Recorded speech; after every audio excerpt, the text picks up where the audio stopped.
Top 5 things you need to know heading into the fall 2019 market. Promise you, it's worth it. Stay tuned. Good day, Toronto. Welcome to another episode of Prime Property. So glad you could join us here. The wife and I finally had a chance to start unpacking some of our wedding boxes, and we found this like gigantic bag of marshmallows, and we've been roasting them in the cottage, but we clearly didn't use all of them. Check out what we started doing. When you have too many marshmallows left over from your wedding, what do you do? We know it's not healthy for us. It's so much gas going on just to roast marshmallows, but it gets the roasting done. It does.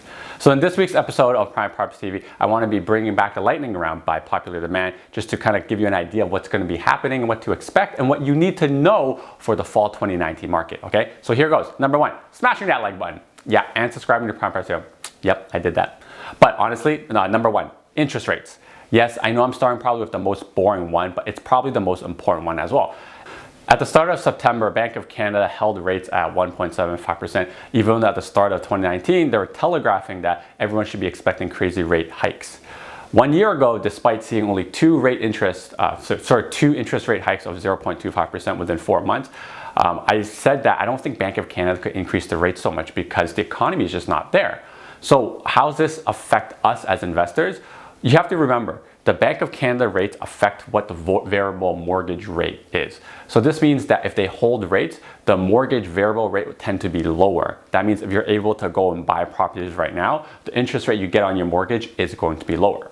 The other thing you have to remember is we're in this kind of weird, wacky place where the fixed rate is actually lower than the variable rate. But of course, I'm still personally recommending variable rate, and I've been taking variable rate on all the properties as of late, because when you break a variable rate, you only pay 3 months interest. Whereas if you break a fixed rate, just because you save a few points on the interest rate, the penalty could be upwards of $10,000. And I personally like to have my options open in case I need to sell or need to refinance a property. Number 2, the numbers to date. The transactions and the sales numbers have been significantly stronger this year than last. Ever since April, which is about spring market of 2019, we've been seeing an increase of over 10% activity month over month over month. However, you have to remember that 2018 was such a record low year that even 10% increase on a record low year, we're still not really on track in terms of where we should be in the last 10 years. We're projected to hit 80,000. I think we'll hit 90,000 because fall should be a little bit busy, but it's not as rosy as it looks because we're still below the 10-year average in terms of the number of transactions we're seeing. However, the good thing I like to point out is that the average price is probably going to project it to be increasing about 3%, which in my mind is very nice and healthy because that's good for investors. I don't want to be seeing 10-20% average price increases like crazy because that's not sustainable. Keep in mind, there are parts of 416 South of Bloor that are super hot, but there's also parts of 905 that are super cold. And all of this isn't averaging up through 3%. It's not that the entire market is 3%. Number 3. The CMHC new first-time home buyer policy, it basically kicked in September, and Torontonians are probably going to try to take advantage of this, mainly anyone who's looking in the $500,000 price range. I don't see too much action going on there, but anyone who's looking for like an entry-level condo or maybe like a bachelorette downtown or like a house in St. Catharines, Hamilton, or the Durham area, you could take advantage of this because ultimately what this is doing is injecting more money into the real estate market.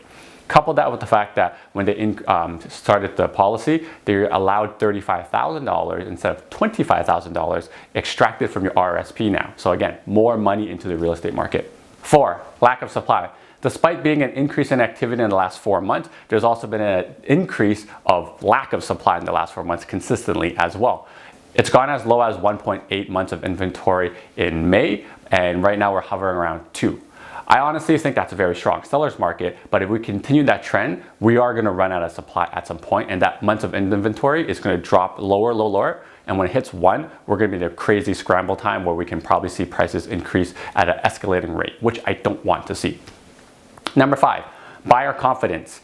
So when you add up point number 1, 2, and 3, interest rate, CMHC, and also the numbers, we have an increased amount of buyer confidence because the media is reporting that the market is doing well, we're increasing, there's money being injected into it, and also the Bank of Canada is holding interest rate. That makes buyers feel confident in the real estate market. And when they pronounce that in the media headlines, that means more buyers are going to be coming out to the market. So when you marry that up with point number 4, the lack of supply, we're going to see increased demand, decreased supply, which ultimately is going to drive up the prices, especially when we're going to be looking at the markets that are very hot. And in case you forgot, these markets are downtown condos under $800,000, entry-level condos, towns and semis with 2-car garages, and anything that's a detached south of Bloor. Those markets are super hot, and I expect them to continue this way if the market continues with these trends. Now, I've been saying this a lot to a lot of my clients, and I want to repeat this to you.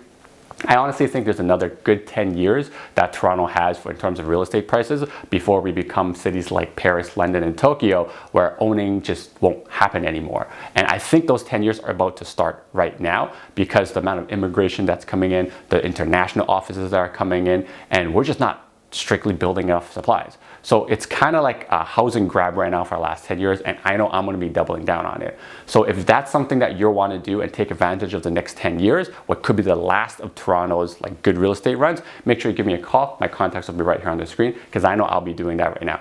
Until next time, happy real estating. Now that you're done watching this one, how about this one?